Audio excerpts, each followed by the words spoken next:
Good afternoon and welcome to the National Press Club. My name is Mark Hamrick. I'm a broadcast journalist for the Associated Press, and I'm the 104th president of the National Press Club. We are the world's leading professional organization for journalists, committed to our profession's future through our programming, events like this, while also working to foster a free press worldwide. For more information about the National Press Club, please visit our website at www.press.org, and to donate to programs offered to the public through our Eric Friedheim National Journalism Library, you can find information there also at www.press.org/library. So on behalf of our members worldwide, I'd like to welcome our speaker and those of you attending today's event. Our head table includes guests of our speaker, as well as working journalists who are club members, and so if you happen to hear applause, I'd remind you that members of the general public are in attendance, so that does not necessarily point to a lack of journalistic objectivity. I'd also like to welcome our C-SPAN and public radio audiences.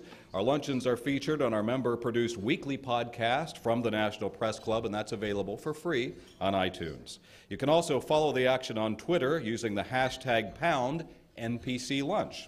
After our guest speech concludes today, we'll have Q&A, and I'll ask as many questions as time permits. Well, now it's time to introduce our head table guests, and I'd ask each of you up here to stand up briefly as your name is announced, and we'd ask that you hold your applause until all are introduced. So from your right, Donovan Slack is a White House reporter for the Boston Globe, and we're proud to announce she's a new member of the National Press Club. Thank you for doing that and for being here today. Holly Rosenkrantz is a labor reporter for Bloomberg News. Paul Shinkman, he's a radio reporter from WTOP, also a new member. Alex Hanna is a member of the Wisconsin American Federation of Teachers, co-president of the Teaching Assistants Association, AFT Local 3220, a guest of the speaker. Sabrina Eaton is a Washington correspondent for the Cleveland Plain Dealer. Arlene Holt-Baker is the AFL-CIO executive vice president and a guest of the speaker today. Skipping over the podium, Marilyn G. Wax is senior business editor at NPR, vice chair of our Press Club Speakers Committee. Thank you for all your work in that regard, Marilyn. Skipping over our guest speaker, Rod Kukrow is chief editor at Platts, a member of the Press Club Speakers Committee who organized today's event, and thank you for that, Rod. John Sweeney, you'll recognize him. He's president emeritus of the AFL-CIO, guest of the speaker. Thank you for being here today, Mr. Sweeney.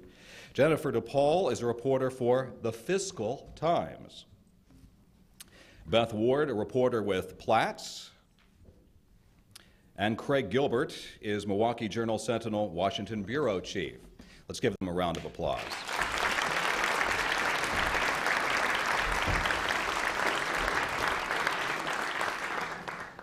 As you probably know by now, organized labor in America has been under renewed attack this year.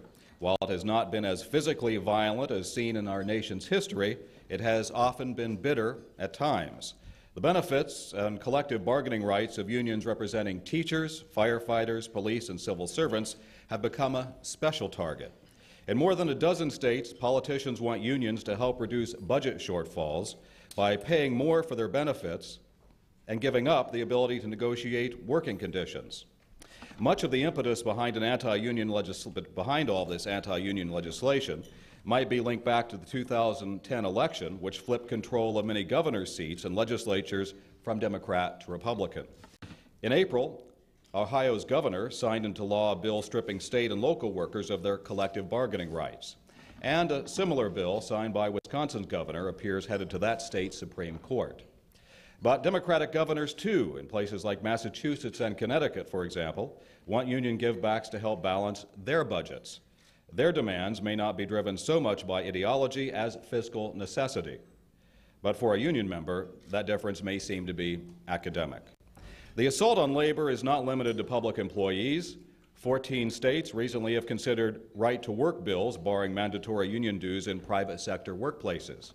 All of this occurring at a time when unions are struggling to maintain their membership. Today, 15 million, or 12% of working Americans, belong to unions.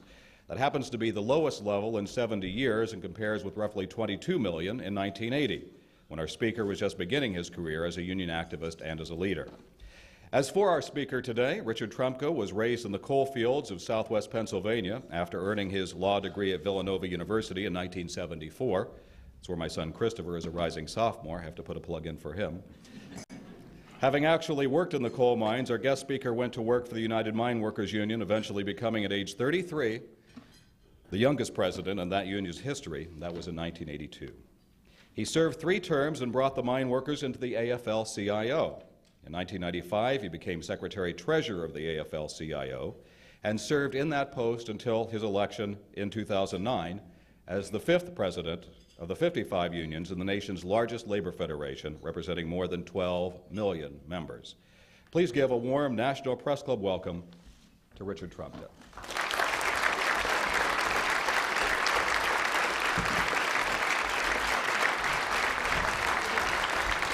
Perfect.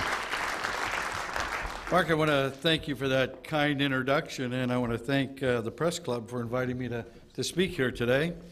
And I'll get right into it, quite frankly. Oh, by the way, I want to thank the chef for those wonderful cookies, the tools that all of you, I'm sure, recognize and work with over this period.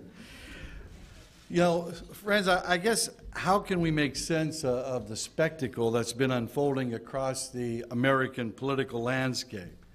As Mark alluded to, yet politicians in Wisconsin and Ohio and a dozen other states are trying to take away workers' rights to organize and bargain for a better life. But that's not all. In state after state, politicians are attacking voter rights by imposing ID requirements, by shortening early voting periods, by blocking young people from voting because they're, quote, too liberal, unquote, and even levying criminal penalties and fines for breaking arbitrary rules in the voter registration process, all of which so it'll be harder for people to vote, especially the least privileged among us. Now, just in Wisconsin, listen to the list of who doesn't have state-issued voter IDs that'll be needed to cast a ballot under legislation that Governor Scott Walker will sign next week. 23% of elderly Wisconsinites, 59% of Latino women, 55% of African American men overall, and 78% of African American men who are between 18 and 24 years of age. Now, budget proposals unveiled in Washington and state capitals across the country this year revealed a despicable canvas of cruelty. In Michigan, a state senator thinks foster children should be required by law to purchase secondhand clothes with the $79 annual stipend they get for those clothes. In Maine, the governor thinks more children should go to work at half the minimum wage. In North Carolina, the legislature thinks that we should balance the budget on the backs of autistic children. In Arizona, the state Senate president floats the idea of locking up protesting public employees in desert tent city jails. In New York, a billionaire mayor proposes to fire 5,000 teachers rather than tax the bonuses of Wall Street executives who brought down the American economy. And not just meanness, but destructiveness, a willful desire to block the road to the future. Now, how else can you explain governors of states with massive unemployment refusing to allow high-speed rail lines to be built in their state? How else can you explain these same governors' plans to defund higher education, close schools, fire teachers, when we know that without an educated America, we have no future whatsoever? Here in Washington, the Republicans in Congress have defunded housing counselors and fuel aid for the poor, and they're blocking worker training and transportation infrastructure. But I think the final outrage of these budgets is hidden in the fine print, because in state after state, and here in Washington, these so-called fiscal hawks are actually doing almost nothing to cut the deficit. The federal budget embraced by House Republicans, for example, cut $4.3 trillion in spending, but gives out $4.2 trillion in tax cuts that disproportionately benefit wealthy individuals and corporations. Florida's gutting the jobless workers, aid for jobless workers, and using the money saved to cut already low business taxes. And at the end of the day, our governments will be in no better fiscal shape than when we started. But they're just being used as a pass-through, if you will, to enrich the already rich at a time when inequality in this country stands at historic levels.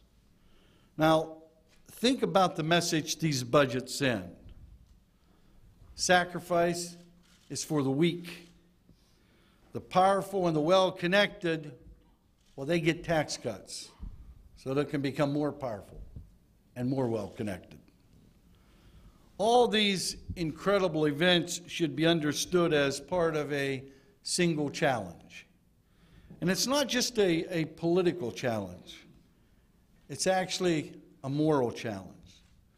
Because these events signal a new and a dangerous phase of a concerted effort to change the very nature of America, to replace the land of liberty and justice for all with the land of the rich, by the rich, and for the rich. You see, I personally believe the United States is not a place as much as it is an idea. For working people, the United States of America has offered from its foundation a promise that everyone can be a full participant in national life. A promise that we the people make the rules so that hard work is rewarded with economic security and a fair share of the wealth that we all help create. Now that promise has always been a work in progress. This year we commemorate the 150th anniversary of our bloodiest war, a war that resulted in the extension of the American promise to African Americans, who did so much of the work of creating the United States. We were the first country in the history of the world to embrace the idea that you don't have to own land to vote, that citizenship comes from where you live, not what you own or who your parents were. We were the first country to make land available to those who would work that land in the Homestead Act. And in the modern era, when giant corporations dominated our economy, we pioneered the idea that we had a right to a voice on the job, a right made real when we came together to form unions and to bargain collectively. And while Boeing and the Chamber of Commerce may not like it, the law of the land protects working people who exercise that right against any retaliation by their employers. See, in the 1960s, public employees finally won those same rights. Working people remember full well that these rights were not easily won. The pivotal 1968 Memphis sanitation workers' strike began with 2 men crushed to death in a garbage truck and ended with Dr. Martin Luther King giving his life for the cause of public workers' right to organize together. From the beginning of this country, through our efforts and our ideas, working people have made the American dream real. And what is that dream? Well, it's the idea that if you work hard and you play by the rules, you'll enjoy economic security and a better future for your children. It's not that a few of us will be rich, but that all of us will be treated fairly, that we look after each other, and that we all have a share in the wealth that we all help create. This spring, working people are engaged in a great struggle to defend their dream. In Green Bay and Indianapolis and Benton Harbor, Michigan, and in Columbus, Ohio. And not just in the Midwest, in New York and Los Angeles and in Florida and Texas, quite frankly, in every corner of our nation. This struggle began after last November's elections brought to power politicians in state capitals across the heartland who had a hidden agenda. An agenda worked out at posh resorts with the Koch brothers and the American Legislative Exchange Council and other shadowy groups. Politicians like John Kasich and Scott Walker campaigned, promising to do something about jobs, only to reveal when they took office that their jobs agenda was to make them disappear. But their real passion was for eliminating the rights of working people and destroying their unions who are standing in their way of their agenda. And in response, working people took to the streets. On April 4th, under the banner of We Are One, we came together all across America. And then we did so again on May 1st when we stood together with our immigrant brothers and sisters, saying again that we are truly one. In signs all across the rotunda in Wisconsin State House, we proclaimed that we were there to defend the principle that in America, we look out after each other. And one of the people who was there is here with us today, and I'd like to introduce him. Alex Hanna is a graduate assistant at the University of Wisconsin-Madison and a co-president of the Teachers Assistance Association of the American Federation of Teachers. Stand up, please, Alex.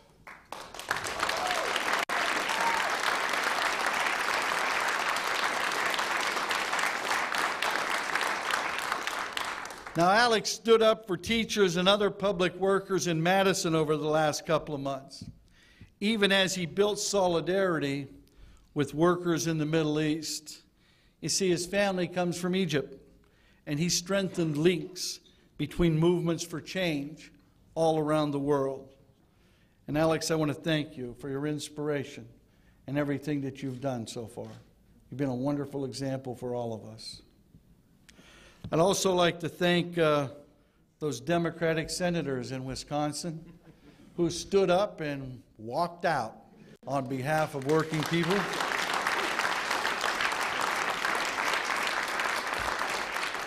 And those Democratic senators in Indiana who did the same thing and brought a screeching halt to right to work.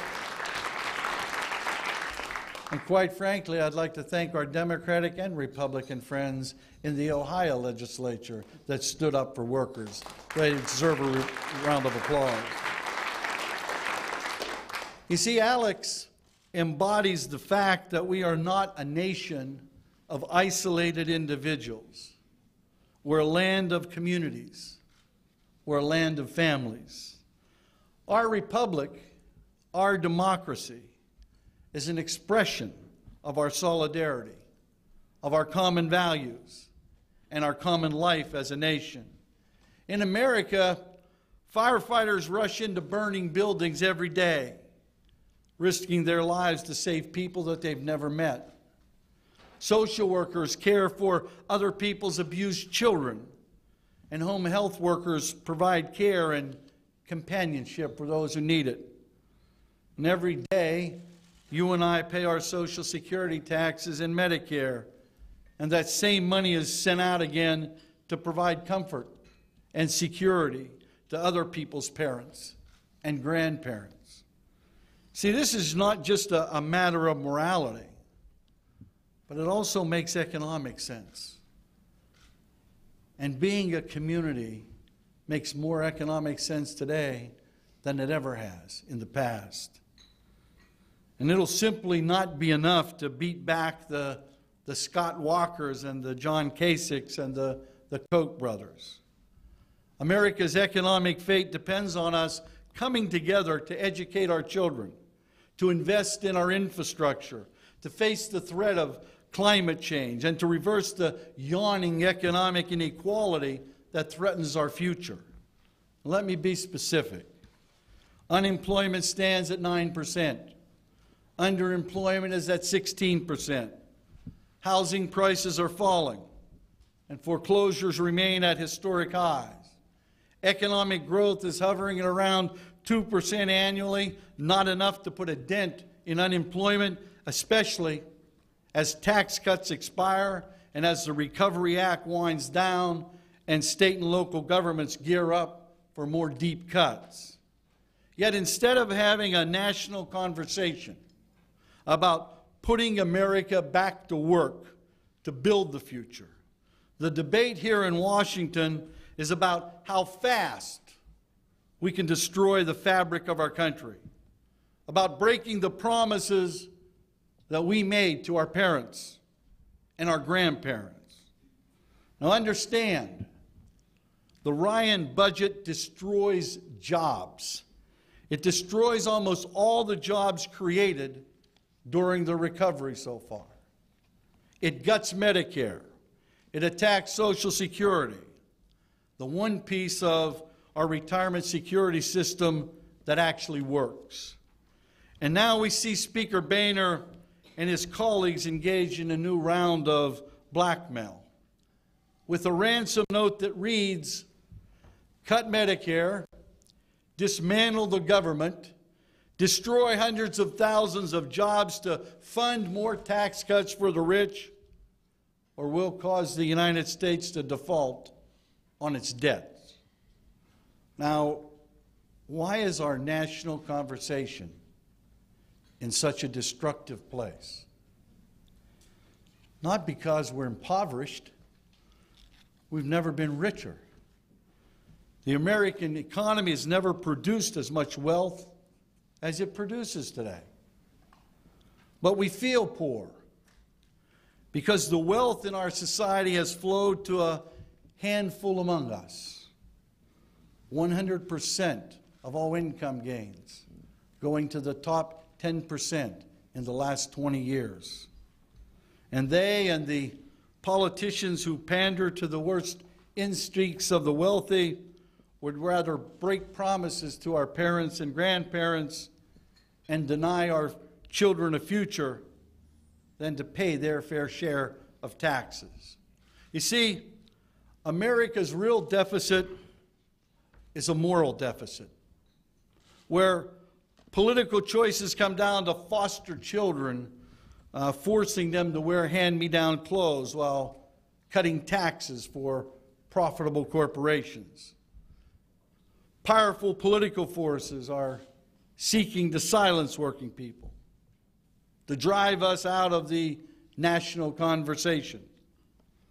And I can think of no greater proof of the moral decay in our public life than that of Wisconsin Governor Scott Walker would dare to give a Martin Luther King Day speech hailing Dr. King, and at the same time that he had drafted a bill to take away the collective bargaining rights from sanitation workers in Wisconsin. See, the ultimate goal of those who blame workers for Wall Street's economic crisis is to unravel the fabric of our common life in pursuit of greed and in pursuit of power. In this environment, working people in our unions must do more than just protect our own right to a voice in the life of our nation. We must also raise our voice to win a better future for all working people, every last one of them, here in America and around the globe. See, here's what we're going to be doing. First, we're going to use that voice to end the Scott Walker agenda as a viable political strategy by winning recall elections in Wisconsin and citizen vetoes of destructive legislation in other states, and then retaking state houses. Then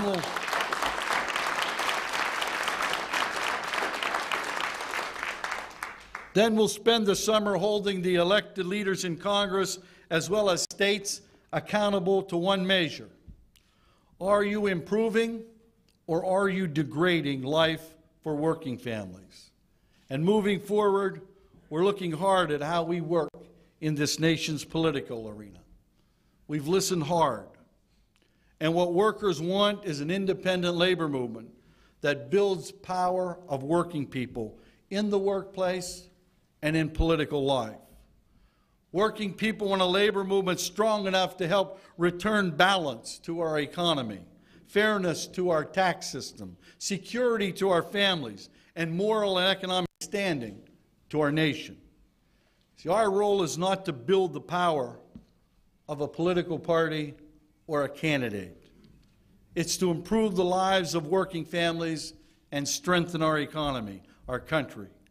And it doesn't matter if candidates and parties are controlling the wrecking ball or simply standing aside to let it happen. The outcome is the same either way to us. If leaders aren't blocking the wrecking ball and advancing working families' interest, then working people will not support them. This is where our focus will be now, in 2012, and beyond.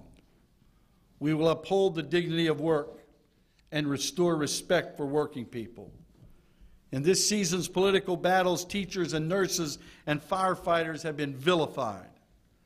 Decent jobs with economic security have been cast as more than America's workers deserve. Low-wage, part-time, temporary, no-benefit work is being sold as the new normal for the economy.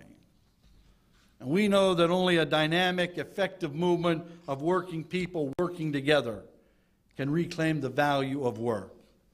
So our unions must reach out to every working person in America, to those whose jobs have been outsourced and downsized, to car wash workers in Los Angeles, to domestic workers who have few legal rights, to freelancers and young workers who have gigs rather than jobs. And together with the AFL-CIO's construction and manufacturing workers, our pilots and painters, our plumbers and public employees, our bakers and others, we will be heard. Because the stakes are so high for working America and for us, for our working families. So the question becomes, will the country be ruled by greed, by people who would cut or take pensions away from first responders, people who would take away the fundamental human rights of our workers, who would choose tax breaks for the richest among us over a future for all of us? Or will we be a country where we choose a future, where we look out for each other, where we all have a voice? We'll only win investments in our future if we again embrace the idea that we are one national community, that our identities are bound up with the promise that all of us have a voice in the workplace, at the ballot box, and that we're all responsible in a deep sense for one another. The fabric of our government, our democratic republic, is about making that responsibility for each other real. And this is the message that working people have always brought to our national conversation. It's the message that Alex Hanna and hundreds of thousands of others who took to the streets of the Midwest this spring, and that we will take to the polling places of the heartland in recall elections and in citizens' veto campaigns in the coming months.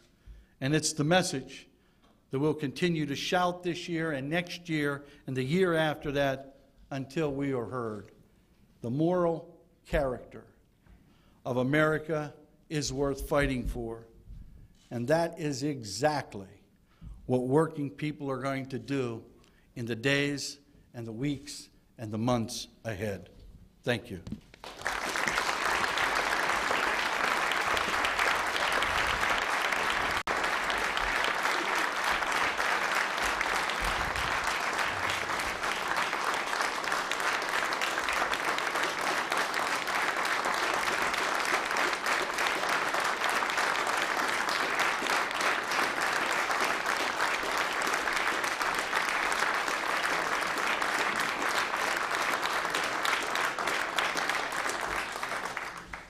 We're grateful we have many of your supporters here in the room, along with we working journalists, hard-working journalists.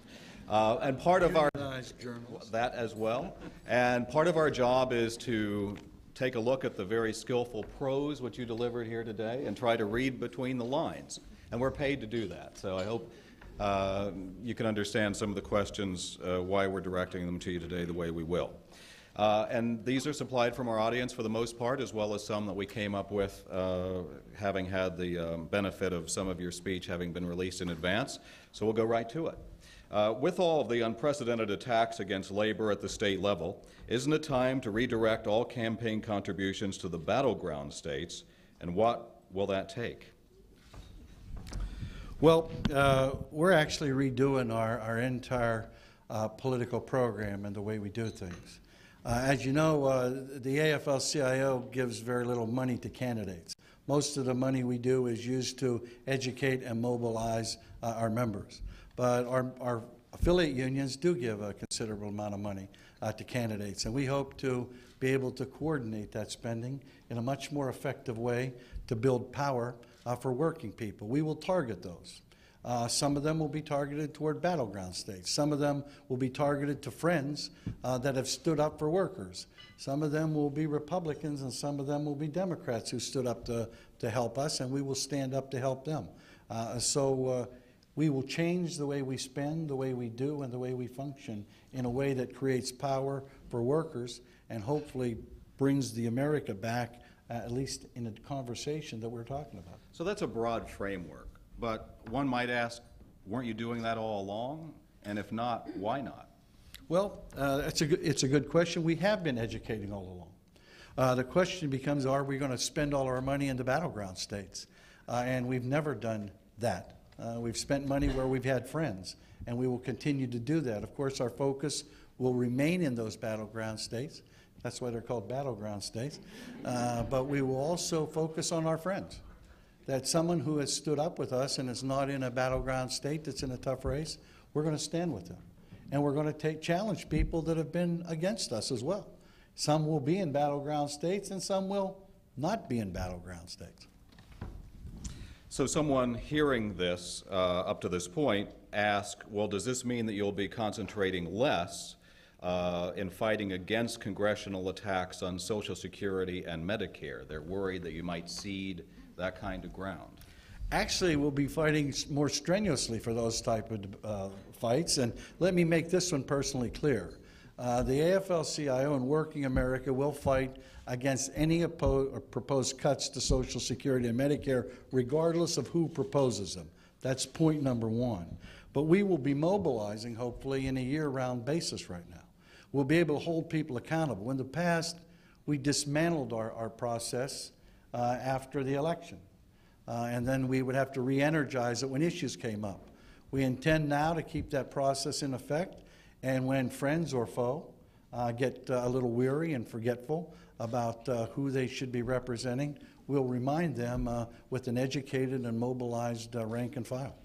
So is it, as I try to step back from this a little bit and look at the broad picture, is it your sense that Washington in general has made too much of a priority out of what might be viewed as trying to be more fiscally prudent? Well, Mark, let me answer that in two ways. First, let's look at the states. Are there states that have deficit problems? Yes. Are there states that are using deficit problems as hysteria and as a front to attack working people? Most definitely yes.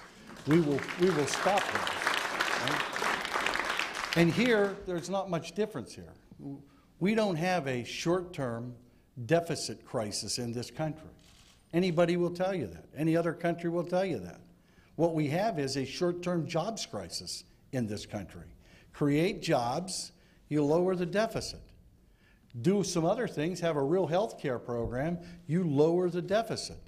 So the deficit has been used as a way to cut, and to do an ideology. I mean, Grover Norquist said it. He didn't care about the budget. He cares about shrinking government. And the best way to do that is stop any revenue from increasing and make continual cuts. That means a different type of America. And they keep telling us, they keep telling the public. We can't provide good jobs. We can't provide retirement security. We can't. You have to scale back your definition of the American dream. Well, we totally reject that. This is one of the richest nations on the face of the earth. Other countries have figured out a way to do it. It's a matter of priorities. And the priorities should be having everybody have a chance to get ahead. Every worker get a fair wage. Everybody have some health care. Everybody have some retirement security, not just the top 10% or 1% or 1/10 of 1%. They've been doing quite well the last 20 years, but the rest of America has suffered because of it, and these deficit fights that they talk about are aimed in that direction as well. Now, in the long term, I want to say this. In the long term, there is something. So you do have to adjust it. But it ought to be shared sacrifice. And people at the bottom have already sacrificed. First, they sacrificed with their jobs. 11 million of us lost the jobs, 14 million unemployed. Then they sacrificed with their homes. Workers' homes were foreclosed on. Then we sacrificed with our taxes as we paid to bail out Wall Street for their excesses, and they're back to business as usual. Nothing has changed for them. They haven't lost their third home. They haven't had a decrease in salary. And then they come back to us with a fourth one and say, now that you've paid 3 times, because of these deficits, let's eliminate Social Security or Medicare and make you pay again. We think the sacrifice should start at the top. And I think most Americans totally agree with us on that. And that's why they support, by almost 80%, a surtax on millionaires.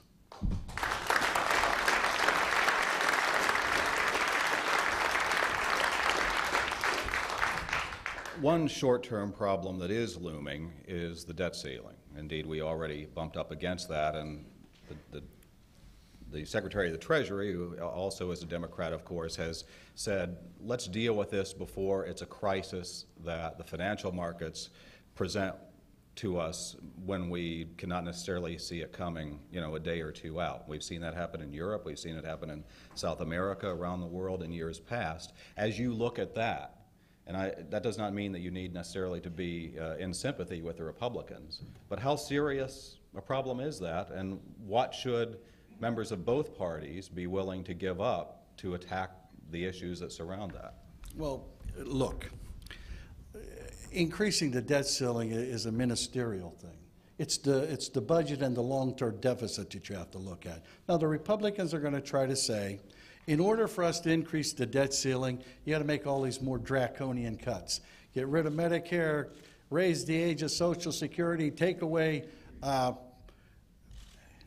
Head Start for 200,000 kids, cut grade school and secondary schools by 25%, take 8 million students, student loans away from 8 million people, and we won't do anything unless you do that. Look, it's the solvency and the credibility of the United States are at stake.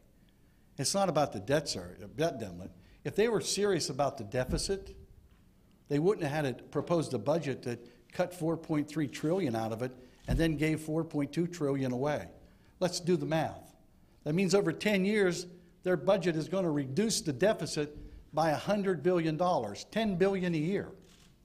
Now, my math says that doesn't get it, and that's not going to help us. So they have to look at the problems and be realistic about it. Raising the debt ceiling is something that we've obligated ourselves to do. It's like the following. It's like you went home one day and you bought a house, you bought a car, and one day you said, our debt is up to $50,000, and if it goes up to $51,000, I'm not paying. Duh. So they take your car and they take your house because you don't pay. Our standing in the world gets very, very tarnished because the dollar has been the currency for the rest of the world, and I think that people should honor that, honor the commitments. And if you want to talk about the deficit, talk about it really. Don't come to us with a deficit that says $4.3 billion in cuts so that we can give $4.2 billion of it back to the rich and kick kids off of Head Start and stop housing counselors and all the draconian things that budget did, not mentioning gutting Medicare and things like that. Unions have threatened to pull support from Democrats many times before when they don't seem to be pursuing labor's agenda, but it seems like unions always come back because they then realize the alternative, i.e. Republicans in leadership, is worse. So is there something different this time? Ask Blanche Lincoln. So are you willing to apply that sort of standard more broadly? Look, we're not going to apply a litmus test. What we're saying is people that support workers, we're going to be with them. And candidates that don't support workers, well, we're not going to be with them. So what's the difference between that and a litmus test? Well, here's the difference. It covers a whole broad issue of things. Not one single It's not issue. just one single issue. Because you can be a friend and make a mistake once in a while. And we forgive you for that mistake. But the difference is this, that we're not going to spend precious resources helping candidates that don't stand up and help for us. We'll focus on those people that help us. And we'll have more resources to spend on protecting our friends. Fair enough. So people want to know how far you're willing to go. You've mentioned the need for independence from Democrats before. Could this manifest itself in support for third parties, such as the Green and Labor parties? Was there a question there? In other words, are you willing to look beyond the two-party structure? Absolutely. Here's what we're looking at doing. We're looking at training workers, too, and recruiting workers to be candidates, so that in primaries we have real choice. We're going to give that a real whirl. So is that an see answer what that you'd happens. look at third-party candidates? Absolutely. If they were supporting working people, we would look at third-party candidates. We would look at all the candidates that are out there. That's what we're paid to do. And we decide which one is the best for our members. And we would support the one that's the best for our workers. Do you need to look to alternative solutions outside the traditional structure? Is the current structure getting the job done? Now, how much time do we have left? That's a longer conversation. You're a very succinct speaker. If you want to look at the system is broken. The Supreme Court helped break it even more with Citizens United. The system needs to be changed so that average, ordinary Americans can have as strong a voice as ExxonMobil does in the Congress. It needs to be changed. The campaign finance laws need to be changed. So I, for one, would be for an overhaul. I'd start at the Supreme Court probably because they believe that money equals free speech. That's what their decision said. That means that the forefathers sat around the table one day and said, you know, George, you have $500,000, so you get $500,000 of free speech. And you know, Alexander, you only got $100, so you get $100 of free speech. I just don't believe that conversation took place. I don't believe that. But yet this Supreme Court equates that. So we need to take on the system and change it and make it more rational so that we can have, again, government of the people, by the people, and for the people.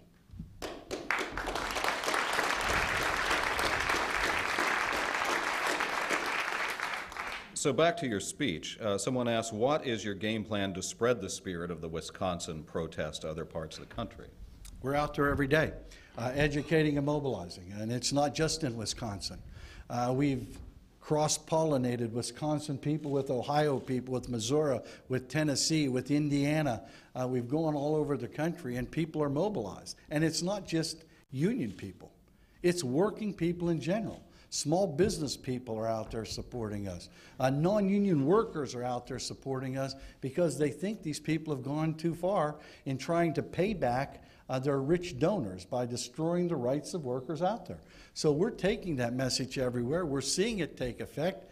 And apparently we're doing something right because guys like Scott Walker, his ratings in his own state have fallen like a big rock in a small pond. They think he's going too far. Okay. Someone says, I didn't hear the word Obama in your prepared remarks. Doesn't the president warrant at least an honorable mention? Well, I was talking about people that are off on the wrong course. So of course I wouldn't mention him. I think the president has done a good job. I think his scale has been limited, either because he was too low on things in the fixing, or because the Republicans have prevented him from being him. But if you look at the framework that he's tried to lay out for getting the economy back on track, I think it's been the right framework. And that's to create jobs. That's to rebuild our infrastructure. That's to give aid to state and local governments so they don't lose it. That's to try to get money back into the hands of small business and medium-sized business through loans that these big banks aren't giving out. So I think that's a step in the right direction. I think the scale hasn't been there, and we'll work on that. Now, of course, he's made some mistakes too, but we'll get to that at some point. Yeah. We have time. Do we? We do, absolutely. Well, I think he made a strategic blunder whenever he confused his stimulus jobs agenda and he allowed deficits to start walking on top of them. He confused everything. No one understood the importance of the stimulus package. They started talking about deficits and equated the two. I mean, I think that was a strategic blunder. I think putting the Colombian Free Trade Agreement up will be a strategic blunder. One, because I think it's morally wrong to reward a company or a country that assassinated 51 trade unionists last year. And just two assassinated a labor leader and a teacher just the other day before yesterday. They killed them, and yet we're going to reward them. It'll be an agreement that allows for a country that is not in compliance with ILO standards, they'll be getting a free trade agreement with us, and that's insane. And we will fight that. So scale is your criticism. If you had to give them a letter grade, traditional teacher giving a report card, what might that be at this point? There's a lot of subjects whenever I got report cards anyway. Most of my grades were the same in each subject, so it didn't much matter. But, you know, it all depends on what you're doing. If you look at enforcing health and safety laws, I think the president gets an A. I think if you're talking about enforcing trade laws, he gets an A. Negotiating trade laws, he's down on the scale there. He's not going to get on the honor roll with that one. For direction, I think an A. For execution, well, he doesn't make the honor roll again with that one. But there's a lot of variables there, some of which are way beyond his control. I mean, you got a determined opposition that says no to any taxes and things of that sort, and that's not his fault. But I hope that, and we all fight a little harder to create jobs in this country. And I think you'll see him over the next several months make him jobs the centerpiece of what he tries to accomplish. So he'd make your dean's list. No C's. Well, I'd say it's finals week. We'll see. Very good. Very good. Something in the news on the health and safety front just yesterday, an independent report commissioned by the state of West Virginia found that the mine explosion that killed 25 men last year resulted from the failures of the owner, Massey Energy, and it rejected the company's assertion that the sudden gas buildup was to blame for the deadliest coal disaster in 4 decades. What's your reaction to that? It's no surprise at all. You have an explosion in the mine, one of two things had to happen. Either the laws were inadequate to protect those miners, or the laws weren't complied with. With Massey, he has a record of not complying with the laws, of making shortcuts, allowing things to happen. And when you start cutting shortcuts, it's inevitably going to catch up with you. And those miners and their families paid the price, and quite frankly, they're still paying the price. I mean, every male in my family died from black lung disease. We knew about black lung. We could have prevented it.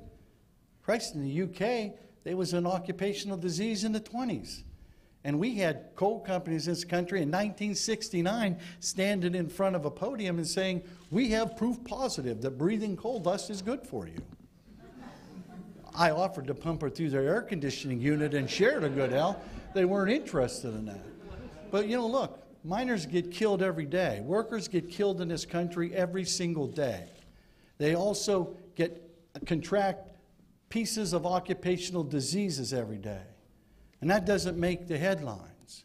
It makes the headlines when we kill a bunch of them, or they're trapped and we're trying to get them. And we're glad that it makes the headlines then. but they die in ones and twos every single day. Every single day. And they get disabled every single day. Whether you're a construction worker, which is highly dangerous occupation, whether you work in different occupations around the country, they get killed every day. And until we had this Secretary of Labor, the last 8 years, it was like killing fields out there.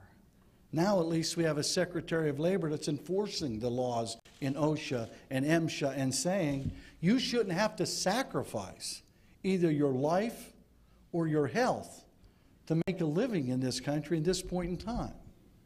And I might add one other thing. The lunacy of operating a facility, whether it's a mine, a factory, a school, a hospital, or anything, that's unsafe. Because every single bit of the literature will tell you that the safest facilities are the most productive facilities. So it's a twofer. There's no reason to do it, and yet it happens every day, and workers die with impunity. Thousands and thousands and thousands a year. If we had, by the way, we dwarf what happened in 9/11 each year with workers killed on the job. That shouldn't happen in this country. My first job in the mining industry was chairman of the Health and Safety Committee. And I took that job seriously because I wanted every miner that went in that hole to go home at the end of the shift with all of their fingers and all of their eyes and their legs and their ears.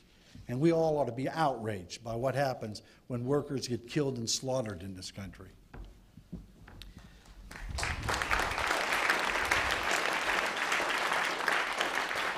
So, of course, you're here in the National Press Club, and we have upcoming an appearance by Arianna Huffington. The Newspaper Guild is calling on unpaid writers for the Huffington Post to boycott that online news venture, and they complain that Huffington and others will get more than $300 million from the sale to AOL, while unpaid writers will not share that wealth. So how do you feel about that issue in general? And then I might follow up with a question about the news business. Well, I can talk about the news business too, because I do have some perspectives on that as well. I think we could make you guys a lot better. Look, I stand with the workers in that issue. I mean, workers are entitled to a decent rate of pay, and they ought to be negotiating a fair contract that gives them a decent rate of pay so that the entity becomes productive, can make money, and that those workers can have a decent standard of living. So I would stand with them. Okay. Then the questioner says, we have lots of corporate business-owned media other than specialty magazines. Why is it there are no labor-backed unions, news organizations doing reporting, investigative reporting with beat reporters? So I guess that gets to the ownership of news media properties. Well, first of all, it comes down to resources. In order to do a news media, whatever facet it is, whether it's print media, written radio, whatever it is, takes a lot of resources. And at the time, we don't have the resources to be able to spread them around in all those different directions. But let me ask you this question. Let's assume that we owned a network, the labor network. What would be the first shot you guys took at us, and what would be the first shot that most conservatives do? You can't listen to those guys. That's labor. An independent press is a good thing. An independent press that is a watchdog on those that are out there with responsibility to workers, whether it's at the federal level, the state level, or anywhere else, is a good thing. PAC journalism is not a good thing. And the fact that you guys are getting squeezed with money and can't do the type of investigative stuff that you used to do is a tragedy for the country. And networks like Fox are really entertainment. They're not actually networks because of their perspective is so slanted towards things. Now, I don't say that about every one of the journalists on Fox, because I think they have some real independent journalists that I think do a credible job. But by and large, the network and the programming is awful slanted away from working people, and that's a tragedy.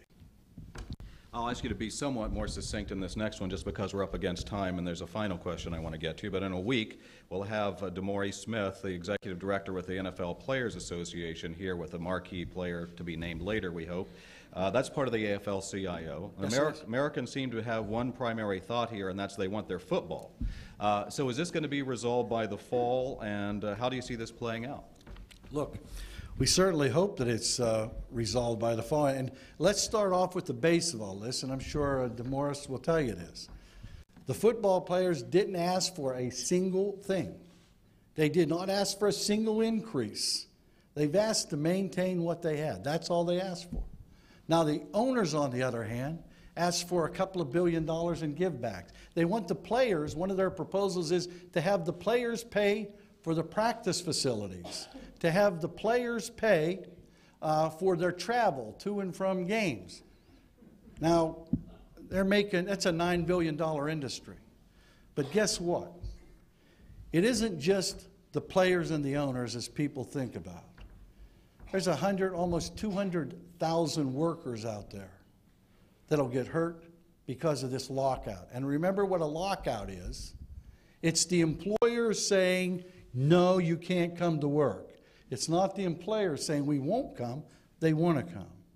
But you think about who's going to get hurt. It's going to be the guy that sells the hot dogs. It's going to be the groundskeeper. It's going to be the small business person at the stadium next to them. It's going to be the bus driver. It's going to be the taxi cab driver. And the cities are going to get hurt because of all that. Now, here's the truth about it, I believe. The problem with this is the owners haven't cut the deal among themselves yet. They can't negotiate. They don't know what to negotiate before because they haven't cut their deal. We ought to be putting pressure on them to say, look, get your butts in a room somewhere, figure out your deal, and then come back and let's negotiate this thing out.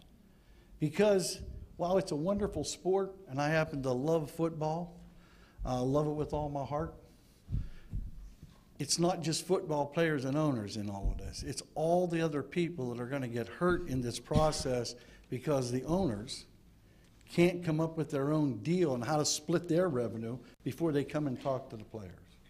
Fair enough. We'll continue that conversation in a week, and we do certainly welcome the NFL commissioner or representative for the owners to come here and speak at this venue as well. Well, we're almost out of time, but before we ask the last question, a couple of housekeeping matters to take care of. First of all, I'd like to remind you all about some upcoming luncheon speakers that we have. May 26th, Juan Williams, Fox News, to reply to some comments that were made earlier this year by the then head of NPR. And then DeMaurice Smith will be here on May 27th. Gary Sinise, late in June, the Oscar-nominated actor, will announce the formation of a new foundation dedicated to raising funds for charities supporting the military. And of course, as is our tradition, if I can find it, I'd like to present you with our traditional NPC mug as a token of our thanks today. Thank you. Can we do this now? Absolutely. And I would like to now ask the last question. And so we're talking about football. You're a native of Pennsylvania, football country, a lot of great quarterbacks from there. Huge Steelers fan, I'm told. These days that doesn't take a lot of investment, but you're hanging in there. You come by that naturally. So here's the last question. Given that you're a leader in the political arena, so to speak, if you had to choose, would you rather have lunch with the Manning brothers, i.e. not Steelers players, quite the contrary, or the Koch brothers? First of all, it would depend on where the lunch was going to be.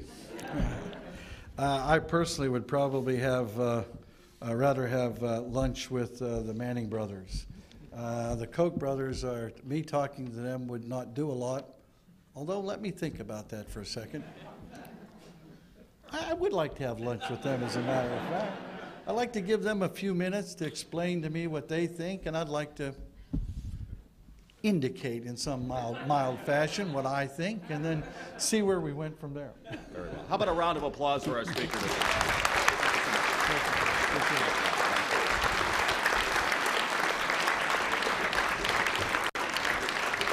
Thank you. I'd like to thank our National Press Club staff, including our Library and Broadcast Center, for organizing today's event. Thank you, and we're adjourned.